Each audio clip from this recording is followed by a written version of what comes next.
Hello everyone, आप सभी का हार्दिक स्वागत है आपके अपने यूट्यूब चैनल VLDA कैंपस पर। और बच्चों, आज हम स्टार्ट करने जा रहे हैं हमारी बायोलॉजी का नया चैप्टर और ये लास्ट और फाइनल चैप्टर है बच्चों। ठीक है, और इस चैप्टर में हम पढ़ेंगे हेरिडिटी एंड इवोल्यूशन के बारे में। तो बच्चों, सबसे पहले इसमें कुछ बेसिक सी बातें हम डिस्कस करेंगे। तो भाई आइए वीडियो स्टार्ट करते हैं। और क्लास स्टार्ट करने से पहले मैं आपसे एक छोटी सी रिक्वेस्ट जरूर करूंगा कि बच्चों, अगर वीडियो अच्छी लगे तो लाइक जरूर कर देना यार, और चैनल को सब्सक्राइब करके घंटी की बटन जरूर दबा देना, ताकि आप लोगों को हमारी हर एक वीडियो का नोटिफिकेशन सबसे पहले मिल सके।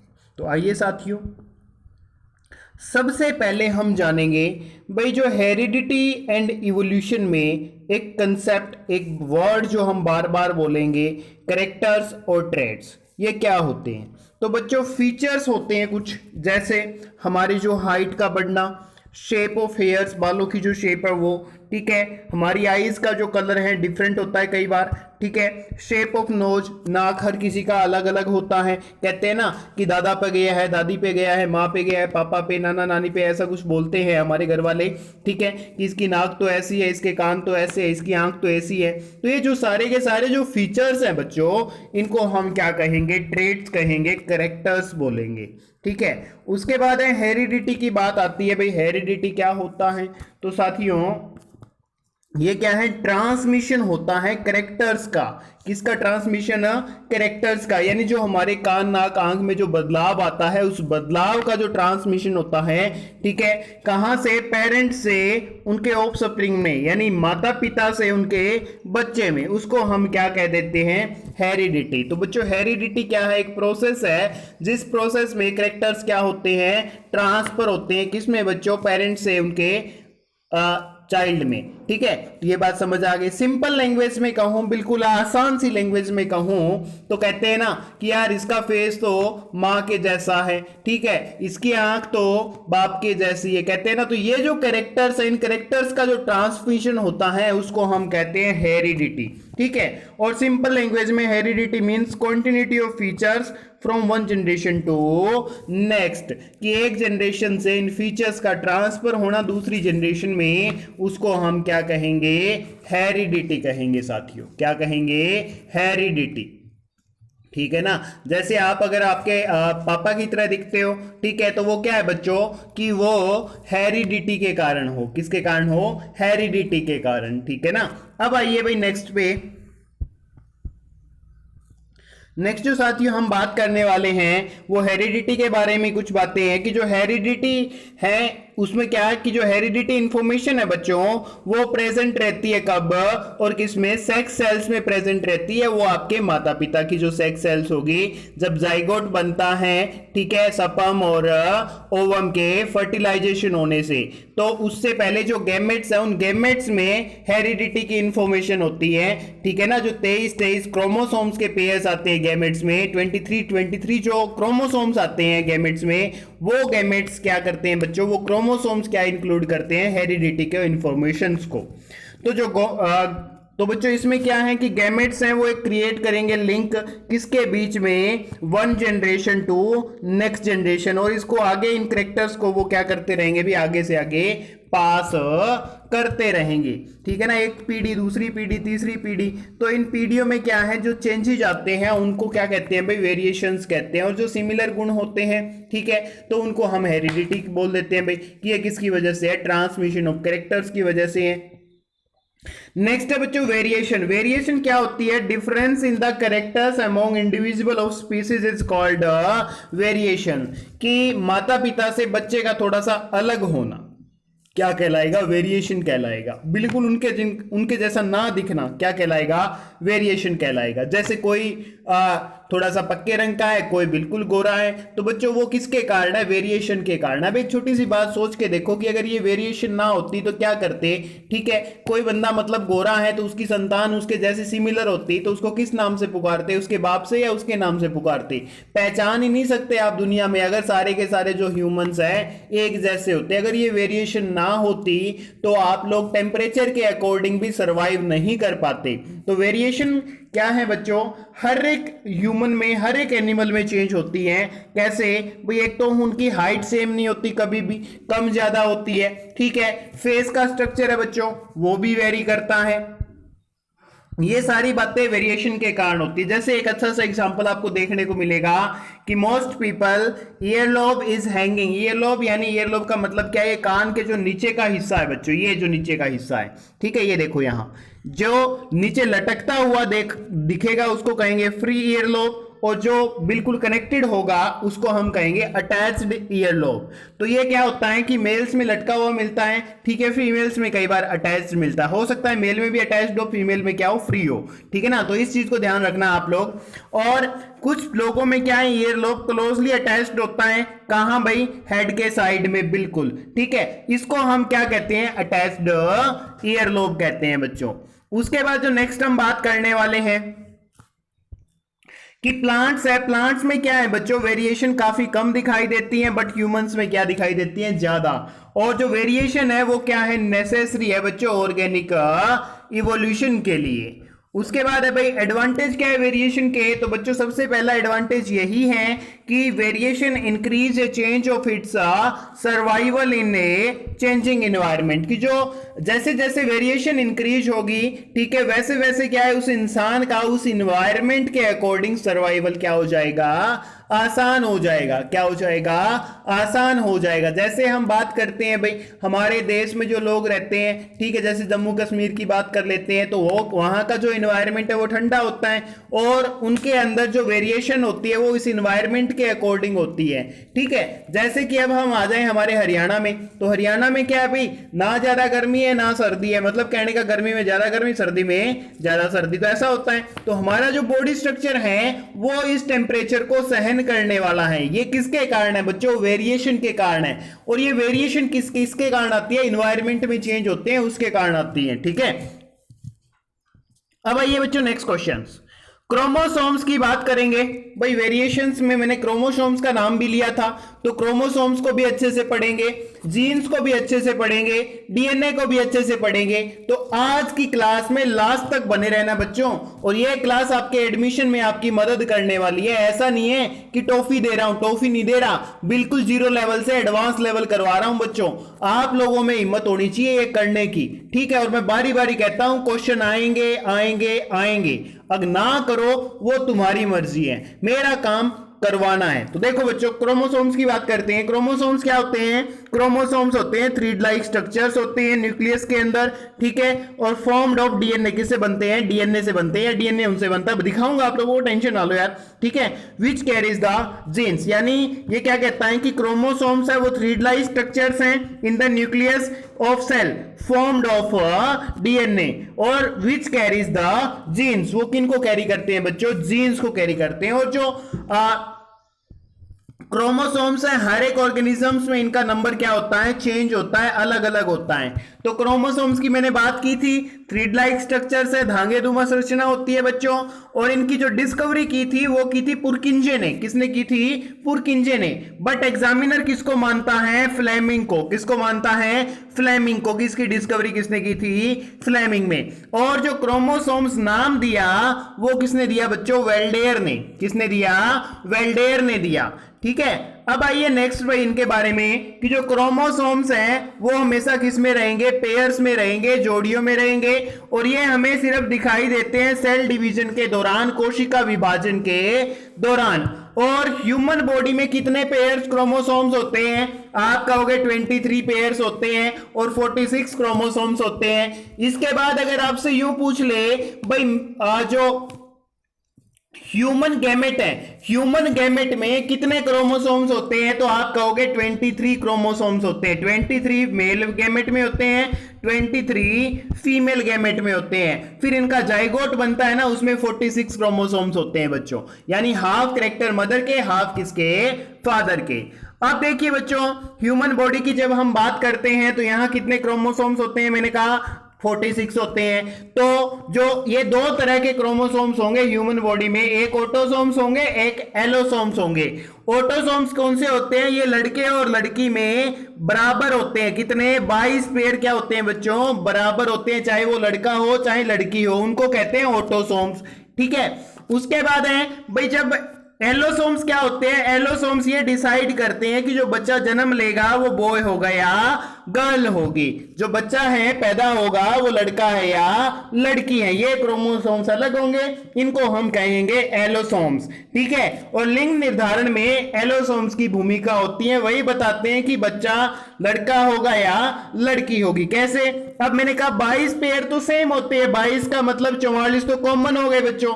फिर मेल में दो तरह के क्रोमोसोम है, एक्स और वाई। फीमेल में कौन से बच्चों? एक्स और एक्स। जब एक्स और एक्स मिलेगा तो क्या होगी? लड़की होगी। 44 तो वो हो गए, 45 और 46 ये हो गए। उसके बाद नेक्स्ट बात कर रहे हैं हम कि वाई और एक्स जब मिलेंगे उस टाइम क्या होगा? बॉय, लड़का, क्योंकि 22 पेयर तो कॉमन थे, एक पेयर ये हो गया, 22 और 1 23, यानी 23 दूनी 40। अब आपसे क्वेश्चन पूछ ले क्या कि ये कौन डिसाइड करता है कि लड़का होगा या लड़की होगी? किसके क्रोमोसोम्स डिसाइड करते हैं? तो आप कहोगे मेल क्रोमोसोम डिसाइड करते हैं। मेल के क्रोमोसोम डिसाइड करते हैं कि जो बेबी का बर्थ होगा वो लड़का होगा या लड़की होगी। हमारे समाज की जो गलत धारणाएं हैं वो ये हैं कि जब लड़की पैदा होती है तो कहते हैं भाई यार, फीमेल को गालियां निकालते हैं, कहते हैं इसने पैदा कर दी। अरे भाई, सभी समझाया करो पेरेंट्स को, लड़का लड़की एक समान होते हैं। ठीक है, उनमें कोई डिफरेंस नहीं होता। और अब डिफरेंस होता है तो उसके लिए उत्तरदायी कौन है? मेल है, फीमेल नहीं है, ध्यान रखना इस बात का। ठीक है, और इन जो समाज की छोटी छोटी कुर्तियां हैं बच्चों, इनको आप लोग दूर कर सकते हो। ठीक है ना, क्योंकि आप लोग समझदार हो यार, आप साइंस पढ़ रहे हो, तो साइंस के जो फैक्टर्स हैं वो आप अपने जो हम उम्र लोग हैं उनके साथ आप डिस्कस कर सकते हो। ठीक है ना, कहीं ऐसा ना हो दादा दादी के साथ आप जिद करने लग जाओ और वहां जूते खाने लग जाओ, ऐसा नहीं करना यार बिल्कुल भी। ठीक है, जिद नहीं करते बड़ों के साथ, माने तो ठीक, ना माने तो नो प्रॉब्लम यार, आप लोगों को पता होनी चाहिए। ठीक है, आप आगे जाके इस भविष्य को सुधार सकते हो। देखिए भाई नेक्स्ट क्वेश्चन कि जो एलोसोम्स हैं, ठीक है, allosomes of male are gender determining, यानी लिंग का जो निर्धारण करते हैं वो मेल के एलोसोम्स करते हैं। ठीक है, उसके बाद एक कंसेप्ट आता है ट्रांसजेंडर का, किन्नर का। ठीक है, तो ये किसके कारण आता है बच्चों? ये क्या है कि उनके जो क्रोमोसोम्स हैं उनमें कोई ना कोई प्रॉब्लम आ जाती है और एक एक्स्ट्रा क्रोमोसोम जुड़ जाता है। जब 47 क्रोमोसोम उसमें होंगे ना, उसके कारण जो जन्म होगा बच्चे का वो ट्रांसजेंडर होगा। क्या होगा? ट्रांसजेंडर होगा। और ये किसके, वो इसको क्या बोलते हैं? क्लाइनफेल्टर सिंड्रोम के कारण होता है। ये किसके कारण होता है? क्लाइनफेल्टर सिंड्रोम के कारण होता है। ठीक है, मेल के एलोसोम में प्रॉब्लम के कारण ट्रांसजेंडर पैदा होते हैं। ठीक है ना, अगर यहाँ एक्स आ गया तो ये भी क्या बन गया? ट्रांसजेंडर। 46 तो थे ही थे, एक अलग आ गया तो ये ट्रांसजेंडर हो गया। ठीक है, या वाई आ गया तो भी क्या बनेगा? ट्रांसजेंडर। यानी ट्रांसजेंडर में कितने पेयर क्रोमोसोम्स, कितने क्रोमोसोम्स होंगे? 47। इसके बाद है बच्चों ह्यूमन बॉडी में कितने क्रोमोसोम्स होते हैं? आप कहोगे 23 पेयर होते हैं, चिंपैंजी में 24 होते हैं, गेहूं में 7 होते हैं, बिल्ली में 19 होते हैं, हाथी में 28, मेंढक में 26, मच्छर में 3 पेयर्स और कुत्ते में 39, बंदर में 21 पेयर्स। ध्यान रख लेना, इंपॉर्टेंट है साथियों। ठीक है, और ये होते हैं क्रोमोसोम। ये देखो, ये डायग्राम देख लो भाई, ये दो क्रॉस के सिंबल जैसे दिख रहे हैं, ये क्या होते हैं? क्रोमोसोम्स। ठीक है, ये यहाँ से देख सकते हो आप इस जगह पे, ये क्या होते हैं आपके बच्चों? क्रोमोसोम्स होते हैं। ठीक है ना, इसके साथ यहाँ जीन्स भी होते हैं, वो भी दिखाऊंगा, टेंशन ना लो, सारी बातें ये देखो यहाँ दिखा भी रखा है। वैसे ये इसका जो ऊपर वाला हिस्सा है इसको बोलते हैं टेलोमेयर, सेंटर में क्या होता है? सेंट्रोमेयर। ठीक है, और नीचे क्या होगा? टेलोमेयर। यानी कॉर्नर्स पे टेलोमेयर है और सेंटर में क्या है? सेंट्रोमेयर है। ठीक है, और ये जो दिख रहे हैं बच्चों आपको, ये क्या है? आपके हिस्टोन्स हैं। क्या है? हिस्टोन्स हैं। ठीक है, और ये कंप्लीट क्या है? आपकी सेल है। क्या है बच्चों? सेल है। और ये जो स्ट्रक्चर दिख रहा है डबल हेलिक्स, इसको हम डीएनए बोलेंगे। और ये बीच में लाइनें है ना, ये नाइट्रोजीनियस बेस की है। किसकी है? नाइट्रोजीनियस बेस की है। सारी बातें समझाऊंगा, टेंशन नहीं लेने की, बस समझते जाओ। अब देखिए बच्चों, बात करेंगे जीन्स की। जीन्स क्या होते हैं कि gene is a unit of DNA. Gene किसकी यूनिट है? डीएनए की है, ठीक है, ऑन ए क्रोमोसोम्स। और ये कहां मिलेंगे? डीएनए में क्रोमोसोम्स के ऊपर मिलेंगे। Which govern the synthesis of one protein. वो क्या है? एक प्रोटीन का क्या करते हैं बच्चों? सिंथेसिस करते हैं, कंट्रोल करते हैं स्पेसिफिक कैरेक्टरिस्टिक्स को किसी भी ऑर्गेनिज्म के। किसी ऑर्गेनिज्म के जो स्पेसिफिक कैरेक्टरिस्टिक्स होंगे उनको जीन्स क्या करेंगे? कंट्रोल करेंगे। यानी जीन्स के थ्रू ही वो क्या होंगे? उनका ट्रांसमिशन होगा बच्चों, ठीक है। अब आइए नेक्स्ट बात, जीन के बारे में खुल के बात कर लेते हैं भाई, डरना नहीं है। पैतृक गुणों का जो ट्रांसफर करते हैं वो कौन करते हैं? जीन करते हैं, ठीक है। जैसे स्किन का कलर हो गया, हाइट हो गई, हेयर कलर हो गया, कलर ऑफ आईज हो गया, इनको हम क्या बोलते हैं बच्चों? ट्रेट्स बोलते हैं। ट्रेट्स यानी दो नाम बताए थे मैंने आपको, एक कैरेक्टर्स और एक ट्रेट्स, ठीक है। और जो ह्यूमन जीनोम प्रोजेक्ट के आधार पर मनुष्य में 25 से 30 हजार जीन पाए जाते हैं। ह्यूमन जीनोम प्रोजेक्ट के अनुसार आधार पर मनुष्य में कितने? 25 से 30 हजार जीन पाए जाते हैं बच्चों। और डीएनए के ऊपर जो बीड लाइक स्ट्रक्चर होंगे, कौन से? बीड लाइक स्ट्रक्चर होंगे, उनको हम क्या कहेंगे? जीन कहेंगे। क्या कहेंगे? जीन। जैसे दिखाऊंगा ये चीज भी, ठीक है। देखो भाई, यहां देखो, ये आपका जो बीड लाइक है ये क्या कहलाएगा? जीन कहलाएगा। ये भी क्या है आपका? जीन कहलाएगा बच्चों, ठीक है ना। और इसमें ये जो लाइन्स है इनको भी डिस्कस करेंगे, डोंट वरी, सारी चीजें बताऊंगा, बस साथ बने रहिए। और जो स्मॉलेस्ट यूनिट है बच्चों, ठीक है, जेनेटिक्स की और हेरिडिटी की, वो कौन है? जीन है। अब आपसे क्वेश्चन पूछ ले कि स्मॉलेस्ट यूनिट ऑफ जेनेटिक्स और हेरिडिटी, क्या कहोगे आप? कि जीन है। डिस्कवरी किसने की थी भाई जीन की? जॉनसन ने की थी। किसने की थी? जॉनसन ने। और स्टडी ऑफ जेनेटिक्स किसे कहा जाता है? सॉरी, जीन्स की स्टडी को क्या कहा जाता है? जेनेटिक्स। और ये बायोलॉजी की एक ब्रांच है जिनमें हम किसके बारे में पढ़ते हैं? जीन्स के बारे में पढ़ते हैं टोटली। तो फादर ऑफ जेनेटिक्स कौन होगा बच्चों? आप कहोगे ग्रेगर मेंडल। क्यों भाई? क्योंकि इसने मटर के जो पौधे हैं उसके ऊपर एक्सपेरिमेंट किया था, ठीक है। इसके बाद है बच्चों कि जीन के फंक्शंस क्या होते हैं, जीन का काम क्या होता है? तो जीन का काम होता है ट्रांसफर ऑफ जेनेटिक कैरेक्टर्स की जो आनुवंशिक लक्षण है बच्चों उनको ट्रांसफर करना, ठीक है। जब जब जीन में क्रोमोसोम्स में प्रॉब्लम होगी तो उससे के कारण क्या होगी? जेनेटिक डिसीज होगी। जैसे कलर ब्लाइंडनेस हो गया, ठीक है, हीमोफीलिया हो गया, थैलेसीमिया हो गया, ठीक है। इस तरह की जो बीमारियां हैं वो आनुवंशिक हैं, जीन्स में प्रॉब्लम होने के कारण होती है। तो ये देखो बच्चों, जीन इस तरह से जीन बनेगा और ये जीन से काफी सारे जो जीन्स मिलके क्या बनाएंगे? डीएनए बनाएंगे बच्चों, ठीक है। तो जीन की बात करते हैं तो ये gene is a sequence of DNA और RNA that codes for a molecule that has a function.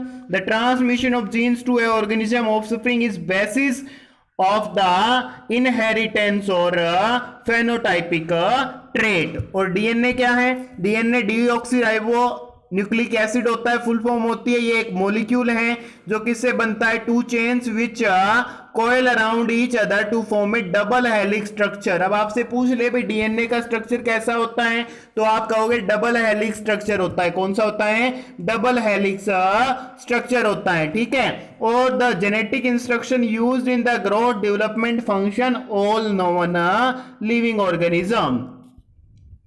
अब देखिए बच्चों की जो there are thousands of genes on a chromosomes and genes are units of heredity which transfer characteristics from parents to offspring during reproduction. और जो jeans है बच्चों वो हमेशा किस में काम करेंगे? पेयर में काम करेंगे। और जीन्स है किसको कैरी करेंगे? हेरिडिटी इंफॉर्मेशन को, ठीक है। और जीन कहां पाए जाते हैं? क्रोमोसोम्स के ऊपर, ठीक है। और जीन कितनी तरह के होंगे बच्चों? दो तरह के, एक होगा डोमिनेंट और एक होगा रिसेसिव। तो डोमिनेंट जीन कौन से होते हैं भाई? तो बच्चों डोमिनेंट जो जीन होते हैं वो होते हैं आपके the gene which decides the appearance of an organism even in the presence of alternative gene is known as dominant gene। यानी इसने क्या कहा कि वो जीन जो किसी कैरेक्टरिस्टिक्स की किसी ऑर्गेनिज्म के अंदर उसकी अपीयरेंस को क्या है? दिखाता है एक अल्टरनेट जीन की प्रेजेंस में। और जो डोमिनेटेड जीन है बच्चों, ठीक है, वो क्या है? It dominates the recessive gene for same characteristics. और ये क्या करता है? डोमिनेट करता है रिसेसिव जीन को सेम कैरेक्टरिस्टिक्स दूसरे क्रोमोसोम्स के ऊपर अप्लाई करने के लिए, ठीक है ना। तो अब देखिए, it is denoted by capital letter, और डोमिनेंट्स को हमेशा हम डिनोट करेंगे किससे बच्चों, कैपिटल लेटर से। इसके बाद आता है रिसेसिव। रिसेसिव क्या होता है बच्चों, the gene which decides the appearance of an organism in the presence of another identical gene, यानी अब उस जीन के जैसा ही दूसरा जीन प्रेजेंट होगा और वो दोनों उस ऑर्गेनिज्म की क्या अपीयरेंस का पता लगाएंगे या उनकी अपीयरेंस को डिसाइड करेंगे, तो ऐसे जो जीन्स होंगे उनको कहेंगे रिसेसिव जीन। अब एक जीन किसी अल्टरनेटिव दूसरे जीन की प्रेजेंस में जब अपीयरेंस को डिसाइड करता है तो उसको डोमिनेंट्स कहते हैं, और एक जीन जब अपने जैसे ही जीन की प्रेजेंस में जब ऑर्गेनिज्म की अपीयरेंस को डिसाइड करता है, उसके स्ट्रक्चर को डिसाइड करता है कि ये दिखने में कैसा होगा, उसको कहेंगे रिसेसिव जीन। क्या कहेंगे, रिसेसिव जीन। और एक सिंगल रिसेसिव जीन है बच्चों, वो डिसाइड नहीं कर सकता किसी भी ऑर्गेनिज्म को, किसी की ऑर्गेनिज्म की अपीयरेंस को। और जो रिसेसिव जीन है उसको हम दिखाएंगे जो हमारे अल्फाबेट्स है उनके स्मॉल लेटर से, छोटे छोटे लेटर से। अब थोड़ा सा डिफरेंस जान लेते हैं बच्चों डीएनए और आरएनए के बारे में, क्योंकि ये टॉपिक भी इंपॉर्टेंट है, यहां से भी क्वेश्चन उठते हैं, तो मैं नहीं चाहता कि आप लोगों का कोई डाउट रहे। बस बच्चों एक ही काम करना है, वीडियो में लास्ट तक बने रहना है, पूरी की पूरी डिटेल्ड नॉलेज आपको मैं दूंगा, और आपके एग्जाम में भी क्वेश्चन यहां से उठेंगे तो आपके क्वेश्चन गलत नहीं होंगे। अब बच्चों हम डीएनए की बात करेंगे, तो डीएनए की फुल फॉर्म होती है डीऑक्सी राइबोस न्यूक्लिक एसिड, और जो डीएनए का मॉडल दिया था वो किसने दिया था, वॉटसन और क्रिक ने। और उस स्ट्रक्चर को क्या कहते हैं बच्चों, या पूछ ले कि डीएनए का स्ट्रक्चर कैसा होता है, तो आप कहोगे डबल हेलिक्स स्ट्रक्चर। और बच्चों आरएनए की बात करते हैं, आरएनए की फुल फॉर्म होती है राइबोस न्यूक्लिक एसिड, ठीक है। और ये कहाँ भाई, जो आरएनए का मॉडल दिया था वो दिया था फ्रेडरिक मिशर ने, और ये क्या होते हैं, सिंगल हेलिक्स स्ट्रक्चर होते हैं। अब डबल हेलिक्स और सिंगल हेलिक्स कैसे हैं, डोंट वरी, सारी चीजें दिखाऊंगा आप लोगों को, बस एक बार पढ़ते जाइए। और जो डीएनए टर्म दी थी बच्चों वो दी थी जैकरीज ने, जैकरीज ने, किसने दी थी, जैकरीज ने, किसने दी थी बच्चों, जैकरीज ने। और जो डीएनए मॉलिक्यूल हैं, ठीक है, वो न्यूक्लियोटाइड से क्या है बच्चों, बंधे हुए होते हैं या बने हुए होते हैं, ठीक है। कौन से, किस तरह के न्यूक्लियोटाइड से, पॉलीन्यूक्लियोटाइड से बच्चों।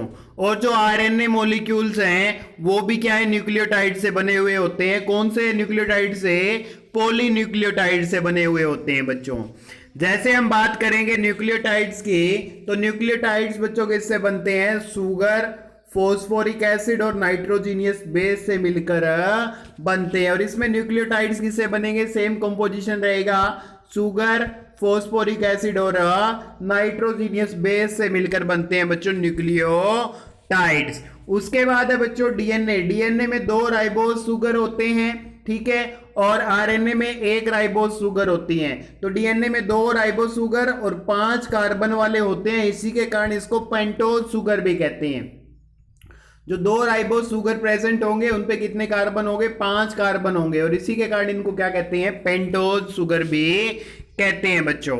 और इसके साथ साथ हैं भाई जो डीएनए है, डीएनए न्यूक्लियस के साथ साथ माइटोकॉन्ड्रिया और क्लोरोप्लास्ट में पाया जाता है बच्चों।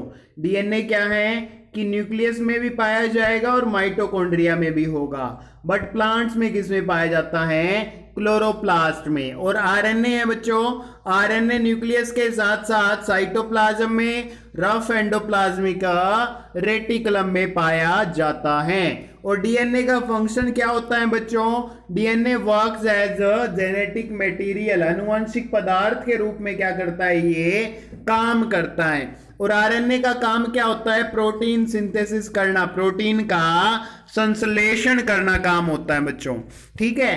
तो इनमें जो मेन डिफरेंस आएगा ये इस तरह से आएगा बच्चों, देखो डीएनए है, डीएनए का स्ट्रक्चर इस तरह से होगा, ठीक है। और इनमें क्या है, 4 नाइट्रोजीनियस बेस होते हैं, एओटी, एडिनोसिन और थाइमिन, ठीक है, साइटोसिन और गवानिन। डीएनए में 4 नाइट्रोजीनियस बेस होंगे, एडिनोसिन और जो थाइमिन है वो डबल बॉन्ड से जुड़े हुए होंगे, और ये बॉन्ड कौन से होते हैं, हाइड्रोजन बॉन्ड होते हैं बच्चों इनके बीच में, ठीक है। और जो साइटोसिन और ग्वेनिन है बच्चों वो ट्रिपल बॉन्ड से जुड़े हुए होंगे और ये कौन से बॉन्ड होंगे, हाइड्रोजन बॉन्ड होंगे।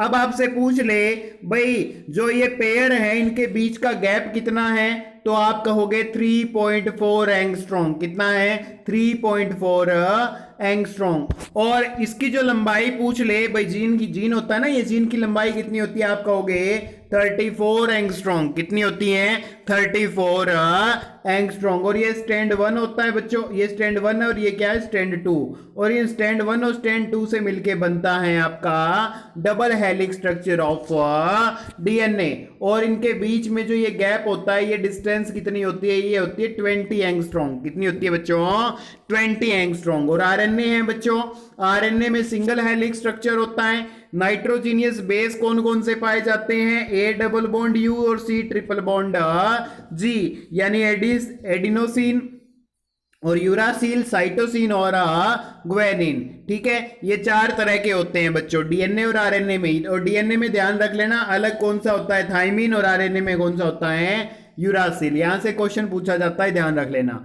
और इनके बीच में बॉन्ड कौन से होते हैं बच्चों, हाइड्रोजन बॉन्ड। अब देखिए कि जो नाइट्रोजीनियस बेस है बच्चों वो 2 कैटेगरीज में डिवाइड किए जाते हैं। एक तो होते हैं प्यूरिन और एक होते हैं पिरिमिडिन। क्या होते हैं, पिरिमिडिन। तो प्यूरिन कौन से होंगे, जो एडीन होंगे और ग्वानिन होंगे, ये प्यूरिन होंगे। और पायरिमिडिन कौन से होंगे, साइटोसिन और थाइमिन और यूरासिल, ये किस में आएंगे, पायरिमिडिन नाइट्रोजीनियस बेस में आएंगे बच्चों।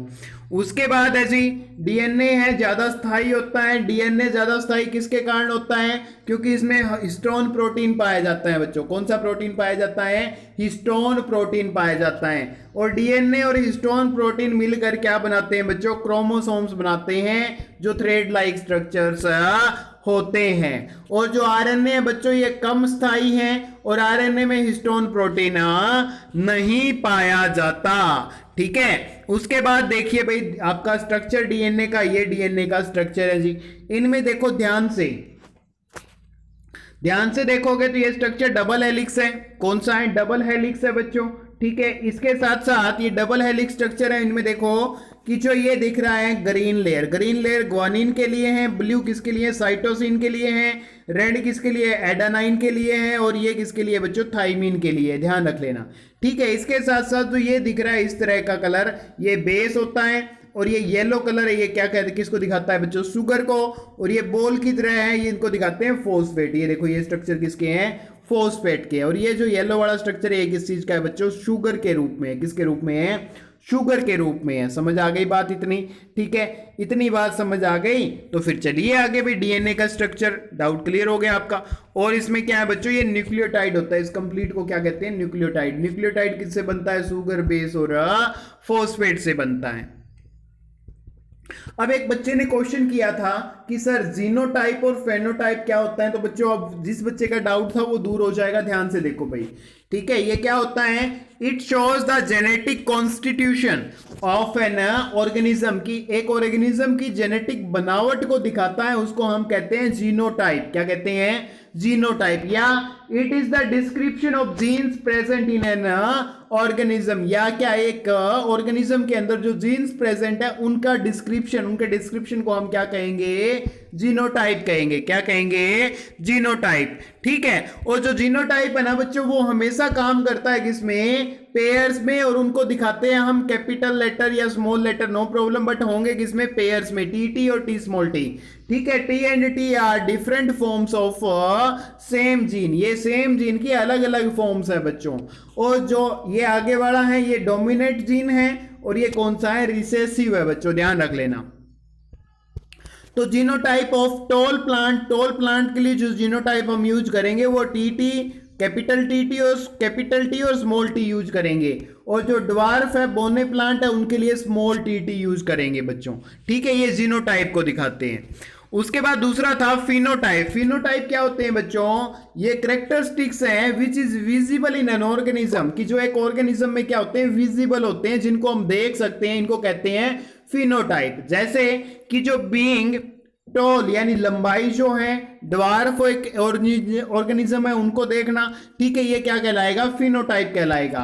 और ये फिजिकल कैरेक्टरिस्टिक्स है बच्चों जो डिटरमाइन करता है किसको, जीनोटाइप को।